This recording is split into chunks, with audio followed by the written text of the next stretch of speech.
Capítulo 1. Quando eu era criança, minha mãe estava sempre inventando jogos. O jogo do quieto, o jogo quem consegue fazer o biscoito durar mais, o jogo do marshmallow, um eterno favorito, que consistia em comer marshmallow. E quando vestíamos grossos casacos de segunda mão, e assim não precisaríamos ligar o aquecedor.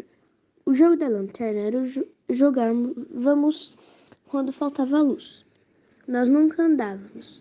Quando saíamos para qualquer lugar, nós sempre corríamos para o chão. Quase sempre era feito de lava. A principal função dos travesseiros era a construção dos fortes. Nosso jogo mais prolongado se chamava Eu Tenho um Segredo, porque minha mãe dizia que todo mundo devia ter pelo menos um segredo. Em alguns dias ela acertava o meu, em outros não. Nós o jogávamos toda semana, até os meus 15 anos, quando um dos segredos dela a levou para o hospital. Sua vez, princesa.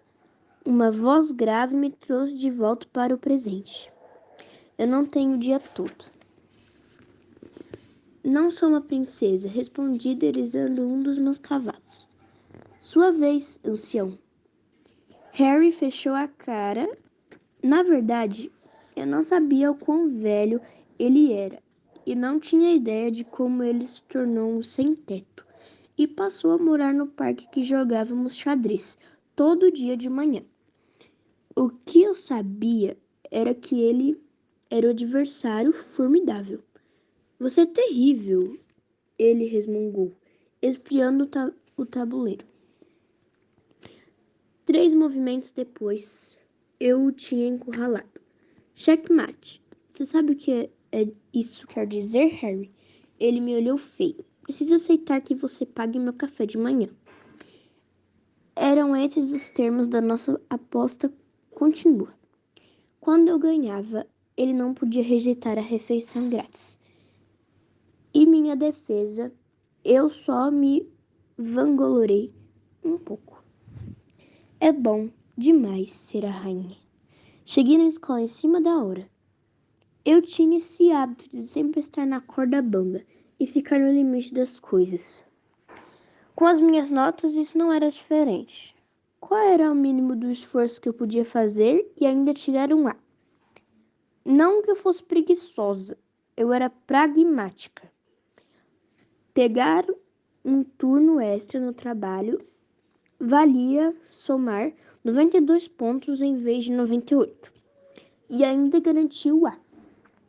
Eu estava escrevendo rascunho de trabalho nas aulas de inglês durante a aula de espanhol quando eu fui na diretoria. Meninas, como eu deveria ser invisíveis. Nós não éramos convidadas para reuniões com o diretor.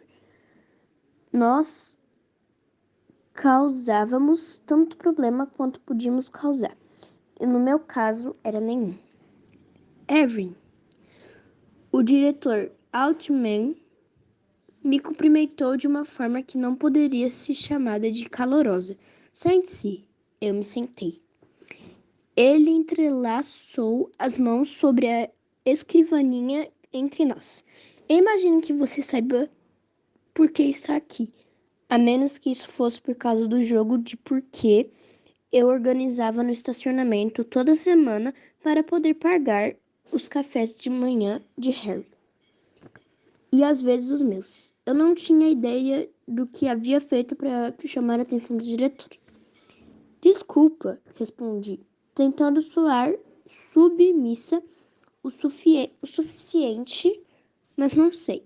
O diretor Altman deixou minha resposta no ar por um momento e não me apresentou em um calhamaço de papéis grampeados.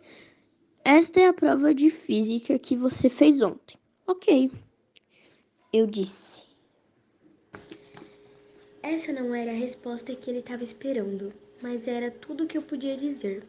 Pela primeira vez na vida, eu realmente tinha estudado.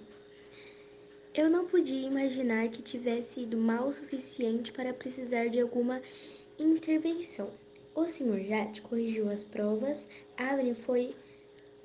Você foi a única que alcançou nota máxima. Ótimo, eu disse, em um esforço deliberado para me impedir de dizer ok de novo. Nada ótimo, mocinha. O Sr. Jade criar intencionalmente provas que desafiam as habilidades dos seus alunos. Nunca em 20 anos um aluno fez os 100 pontos. Entende qual é o problema? Eu não consegui segurar minha resposta impulsiva. Um professor que aplica provas nas quais a maioria das partes dos alunos não consegue passar. O Sr. Alma apertou os olhos.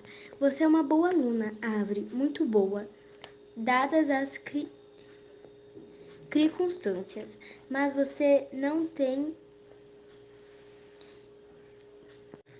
exatamente um histórico de ser fora da curva. Ele tinha razão. Então, por que eu sentia que tinha levado um soco no estômago? Eu não deixo de ter simpatia pela sua situação. O diretor Alma continuou. Mas eu preciso que você seja honesta comigo. Ele olhou bem nos meus olhos. Você sabia que o Sr. Atzman tem cópia de todas as provas na nuvem? Ele achava que eu tinha colado. Ele estava sentado ali, me encarando diretamente, e eu nunca havia me sentido mais invisível. Eu quero te ajudar, Avery. Você tem ido muito bem, considerando o que a vida lhe deu. Eu detestaria ver qualquer plano que você possa ter para seu futuro ser prejudicado. Qualquer plano que eu possa ter. Repeti se eu tivesse um sobrenome diferente. Se eu tivesse um pai dentista e uma mãe dona de casa, ele não agiria como se o futuro fosse algo no qual eu apenas poderia pensar. Eu estou no penúltimo ano. Eu revidei, cerrando os dentes. Eu vou me formar no ano que vem, com crédito suficiente para pelo menos 2 semestres da faculdade. Minhas notas devem tornar possível uma bolsa de estudo na UCQ, que tem um dos melhores programas de ciências atuariais do país. O Sr. Alma franziu a testa. Ciências atuais, analise estáticas de risco. Era o mais perto que eu podia chegar de uma dupla graduação, porque matemática, além disso, era uma das graduações com mais empregabilidade do planeta. Você é fã de risco granulado, Sr. Gambus? Tipo colar? Eu não podia me dar ao luxo de ficar com mais raiva em ver isso. Me vi jogando xadrez. Marquei os movimentos na minha mente. Meninas como eu não podem perder a cabeça. Eu não colei, respondi com calma. Eu estudei.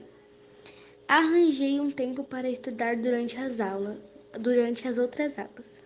Entre turnos do trabalho, fiquei acordada até mais tarde do que deveria. Saber o Sr. Yates era famoso pelas provas impossíveis. Me fez querer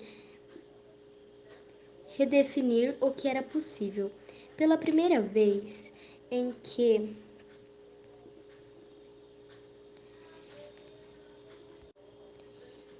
de ficar só no limite de notas boas, eu fiquei com vontade de ver o quão longe eu poderia ir. E isso foi quando eu ganhei pelo menos o meu esforço. Porque Ninas como eu não deveriam tirar 10 em provas impossíveis. Eu faço a prova de novo. Falei, tentando não soar furiosa ou piorar magoada. Eu vou tirar a mesma nota do que as outras vezes. É o que você diria se eu contasse para o Sr. Yates preparou uma nova prova. Todas as questões são novas e tão difíceis quanto as primeiras. Eu, sem querer insistir, eu faço. Isso pode ser amanhã, no terceiro tempo. Mas eu preciso avisar que vai ser muito melhor para você. Se agora o Sr. Alma me encarou. Desculpe? Esqueça parecer submada. Esqueça ser invisível. Eu quero fazer a nova prova aqui na sala, agora mesmo.